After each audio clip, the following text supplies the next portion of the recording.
اللہ الرحمن الرحیم اللہم صلی علی محمد وعلی آل محمد۔ الحمدللہ آج قربانی کے مسائل پہ، عید کے مسائل پہ آج میری 7ویں ویڈیو ہے۔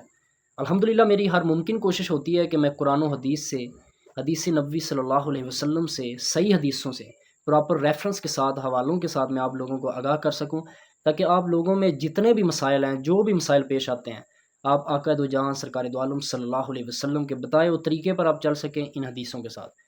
تو انشاءاللہ عزیز آج جو میری 7ویں ویڈیو ہے وہ نماز عیدین کا طریقہ ہے۔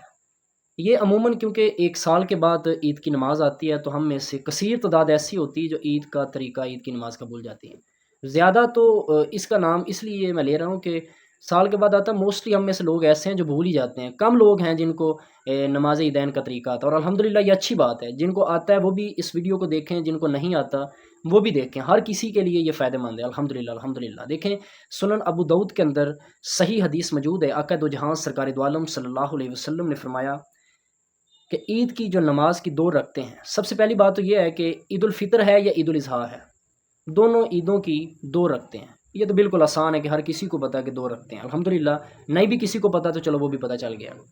تو جو اس کی تکبیرات ہیں وہ 12 تکبیرات ہیں۔ نبی کریم صلی اللہ علیہ وسلم نے پہلی رکعت میں 7 تکبیرات کا بتایا، اور دوسری رکعت میں نبی کریم صلی اللہ علیہ وسلم نے 5 رکعت کا بتایا، ٹوٹل 7 رکعتیں ہیں۔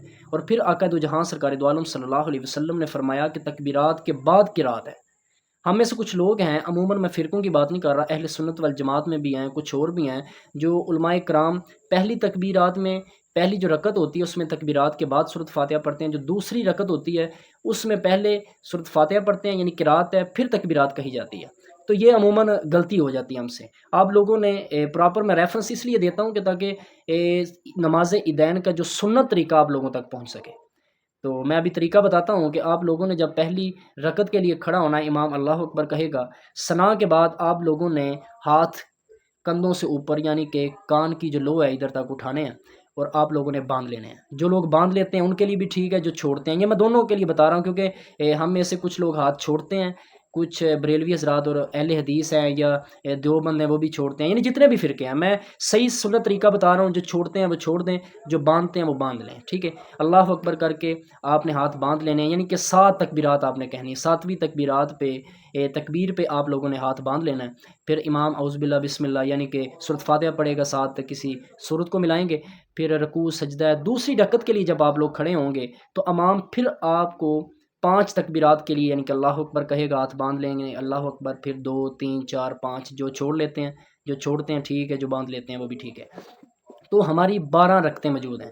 ابھی جو دوسری تکبیر ہے، دوسری رکعت کے اندر جو تکبیرات میں نے بتائی ہیں، یہی مسئلہ ہوتا ہے عموماً ہم میں سے کچھ علماء کرام ایسے ہیں کہ جو پہلے سورۃ فاتحہ پڑھتے ہیں، قرات ہیں، پھر تکبیرات کہتے ہیں، اور پھر رکوع سجود ادھر چلے جاتے ہیں۔ تو صحیح سنت طریقہ یہ ہے کہ سورۃ فاتحہ سے پہلے تکبیرات کہی جائے، جو سنت ابو داؤد کے اندر ریفرنس اسکرین پہ موجود ہے، جو سنن ابو داؤد کے اندر ہے کہ نبی کریم صلی اللہ علیہ وسلم نے فرمایا کہ پہلے تکبیرات ہیں، پھر قرات ہیں ان کے بعد۔ تو یہ عموماً آپ نے دیکھنا ہے۔ تو نماز عیدین کے بعد پھر آپ نے ایک بات خیال رکھنی ہے کہ اس کا جو خطبہ ہوتا ہے نا نماز عید کا، آپ نے جمعے کی نماز میں آپ نے دیکھا ہوگا کہ پہلے خطبہ ہے پھر نماز ہے، لیکن اس میں پہلے نماز ہے پھر خطبہ ہے۔ یہ نماز عید اور جمعہ کے اندر یہ فرق ہوتا ہے، اور جہری ہوگی جس طرح دن کی نمازیں سرن ہوتی ہیں، لیکن یہ نماز جمعہ کی طرح یہ جہری ہوگی، بلند آواز میں امام قرات کرے گا۔ الحمدللہ یہاں تک آپ لوگوں کو جتنی بھی میں نے چیزیں بتائی آپ لوگوں کو سمجھ آ گئی۔ ابھی آخری حدیث جو مشکات المصابیح کے اندر 1429 نمبر ہے، حضرت ابن عباس رضی اللہ تعالیٰ عنہ سے جب پوچھا گیا کہ کیا آپ نے نبی کریم صلی اللہ علیہ وسلم کے ساتھ عید کی نماز پڑھی ہے، تو حضرت ابن عباس رضی اللہ تعالیٰ عنہ نے فرمایا کہ جی بالکل میں نے پڑھی ہے۔ فرمایا کہ نبی کریم صلی اللہ علیہ وسلم عید کی نماز کے لیے تشریف لاتے، اور پہلے نبی کریم صلی اللہ علیہ وسلم نماز پڑھتے، پھر آپ خطبہ دیتے، اور آخر پہ بتایا کہ اس کی کوئی اقامت، کوئی اذان نہیں، یعنی کہ پہلے نبی کریم صلی اللہ علیہ وسلم نماز پڑھتے، پھر آپ خطبہ دیتے، اور پھر نبی کریم صلی اللہ علیہ وسلم عورتوں کے ہجوم کی طرف آئے جہاں پہ عورتیں نماز عیدین ادا کر رہی تھیں، اور نبی کریم صلی اللہ علیہ وسلم نے ان کو واضح نصیحت کی، ان کو صدقے کے بارے میں بتایا۔ اور حضرت ابن عباس رضی اللہ تعالیٰ عنہ فرماتے ہیں کہ میں نے دیکھا کہ عورتوں نے اپنے کانوں کی بالیاں، اپنی گردنوں سے زیورات اتار کر حضرت بلال حبشی رضی اللہ تعالیٰ عنہ کے حوالے کر دیں، اور پھر میں نے دیکھا کہ نبی کریم صلی اللہ علیہ وسلم اور حضرت بلال حبشی رضی اللہ تعالیٰ عنہ آپ صلی اللہ علیہ وسلم کے گھر کی طرف چلے گئے۔ تو یہ طریقہ تھا جو نماز عیدین کا تھا۔ الحمدللہ الحمدللہ آقا دو جہاں سرکار دو عالم صلی اللہ علیہ وسلم کے بتائے ہوئے راستے پر اللہ رب العزت ہمیں چلنے کی توفیق عطا فرمائے۔ یہ سنت طریقہ تھا، آپ لوگ اس سنت طریقے کو لے کے چلیں۔ اس میں کچھ مسائل آ جاتے ہیں، ہم ایسے لوگ ہیں جو کہتے ہیں کہ کچھ لوگ دیر سے نمازیں جب عید ہو رہی ہوتی ہے تو کچھ لوگ دیر سے ملتے ہیں، اگر جو لوگ پہلی رکعت میں کچھ لوگوں کی تکبیرات رہ جائیں تو آپ دوسری رکعت میں، یہ دیکھیں سنت اور افضل عمل ہے، آپ تکبیرات کو پورا کریں۔ جو لوگ 6 8 یا 10 تکبیرات پڑھتے ہیں، حنفی حضرات، بریلوی، اہل حدیث، دیوبند، جو بھی جتنے بھی علماء کرام ہیں، جتنی بھی پڑھاتے ہیں، آپ نے 12 تکبیرات پوری کرنی ہے۔